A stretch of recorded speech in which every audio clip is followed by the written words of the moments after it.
பேரலையை விட இது பெரும் உயரத்தில் அல்லவா இருக்கிறது. காற்றும் எதிர் திசையில் அடிக்கிறது. நாம் இந்த ஆபத்தான நிலையை கடப்பது சுலபமானதா? வேந்தே, நீங்கள் மனக்லேசம் கொள்ள வேண்டாம். எங்கள் உயிரை கொடுத்தாவது நாங்கள் உங்களையும் நம் புலவர்களையும் காப்போம். நீங்கள் இந்த காற்றில் நிற்க வேண்டாம், நான் பார்த்துக் கொள்கிறேன். நீங்கள் பாதுகாப்பு கருதி கீழ்தளத்தில் இருப்பதே சரியானது. நாம் இன்னும் சில நாழிகைகள் ஆபத்தின்றி கடப்பது மிகவும் அவசியம். கடல் உள்வாங்குவது நின்றால் அடுத்த கணமே உயர்ந்து கொண்டிருக்கும் இந்த பெருங்கடல் நம்மை தாக்க கீழே சரிய ஆரம்பித்துவிடும். மாலுமி, எனக்கு உனது பணியும் அதில் இருக்கும் தியாக உணர்வும் நன்றாக போகிறது. நம் உயிரை விட தமிழை தாங்கி நிற்கும் இந்த 9 புலவர்கள் உயிரே இப்போது முக்கியம். தவிர நாம் கவாடபுரத்து தமிழ்ச்சங்கத்தின் உன்னத இலக்கண நூல் இந்த நாவாயில் இருக்கிறது. அதை பாதுகாப்பாக கரை சேர்ப்பதும் நம் கடமையே. துணிந்து போராடுவோம். வா, நானும் உங்களோடு நிற்கிறேன். அப்படியாகட்டும் வேந்தே. ஒருங்கிணைந்தே நாம் செயல்படுவோம். நீ ஆக வேண்டியதை பார்மாலும். வேந்தே, கவனம்.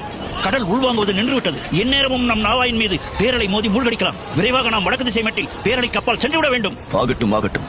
நீ நாவையை வேகமாக செலுத்த துடுப்பு வலிப்போருக்கு உற்சாகம் கூட. மன்னா, கவனம் கவனம். பேரலை சரிய தொடங்கிவிட்டது.